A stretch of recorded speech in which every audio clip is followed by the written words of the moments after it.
came back from a recent trip from struggling communities in Africa and pondered what I had experienced. The question that came back to me was, how had I changed? Would I be different? Would it have mattered? Would I love more?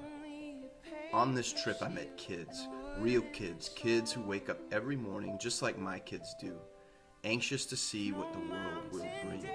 But with each morning comes the inevitable truth that they will have responsibilities and burdens that the lives of their families depend on. They will walk out across the rural places facing dangers and risks that could cost them their lives. They are girls, all of them. Boys don't fetch water. Boys go to school if they can. Girls fetch the water, but the water is not clean. The water is just as dangerous. Something struck me, pierced me deep within a place that is not used to being touched, a place where you don't forget. Do you ever daydream and realize that after you come out of it, that you have just lost a part of your life and you don't even know where it went? I met a girl who was 13 years old and in the 3rd grade. When she wakes up from the 2 hours she spends in the bush going to get poisonous water for her family, she realizes that she lost 13 years. Then I remembered that I met a man who had been a boy once himself. Life had not been kind to that boy. Bad men had not been kind to that boy. He woke up one day without parents and spending every moment of his life surviving. And yet, he still had soccer. He still was a boy. He still liked to play. And that boy woke up every day, and he ran around the entire camp for 18 miles just to play a game, to be a boy, to be normal, to play. And I wondered, what would other kids do if they were given a chance to be kids, to be normal, to play? Oftentimes, I think I know everything just by reading from a screen or listening to the radio tell me of today's reasons to be afraid. Tell me what I need to know, and that is just enough. But then I realized that I had been sleeping this whole time, and I needed to wake up before I lost my whole life. For what does it profit a man to gain the whole world and forfeit his soul?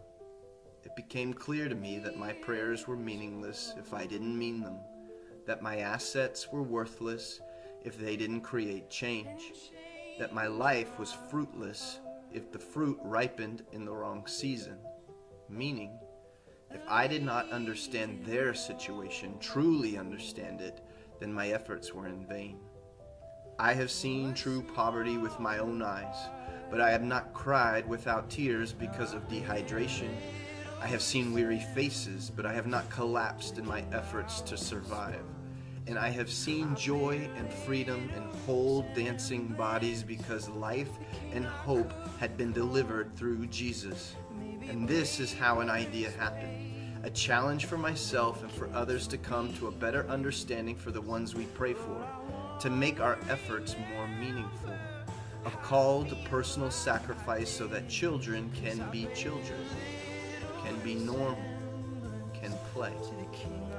I appeal to you, therefore, brothers, by the mercies of God, to present your bodies as a living sacrifice, holy and acceptable to God, which is your spiritual worship.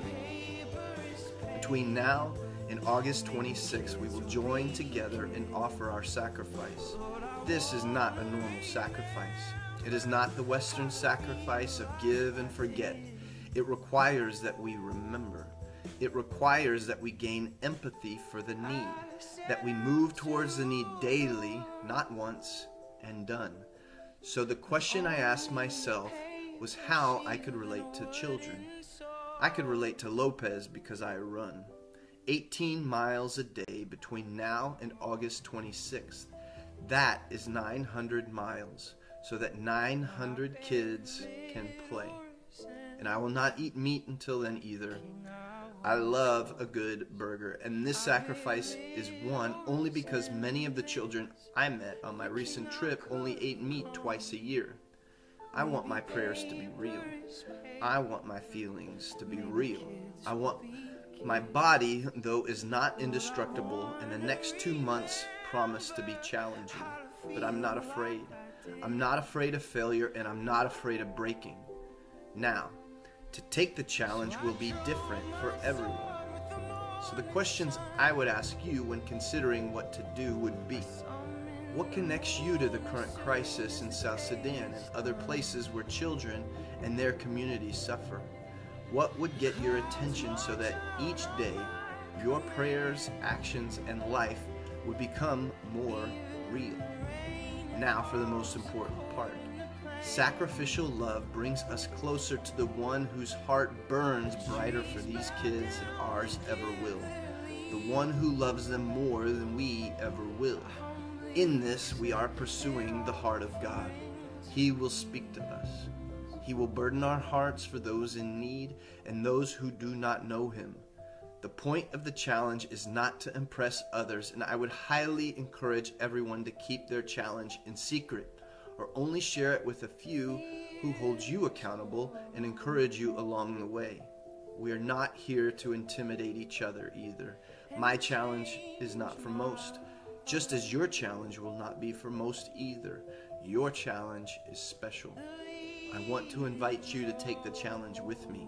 I want you to identify and declare what that sacrifice will be. I want you to commit to praying for these children every single day. And I want you to commit to supporting the water programs in South Sudan that are literally saving lives. $50 saves one person. I'm running 900 miles to save 900 kids. To date, we are doing this so that children in South Sudan can be children, normal.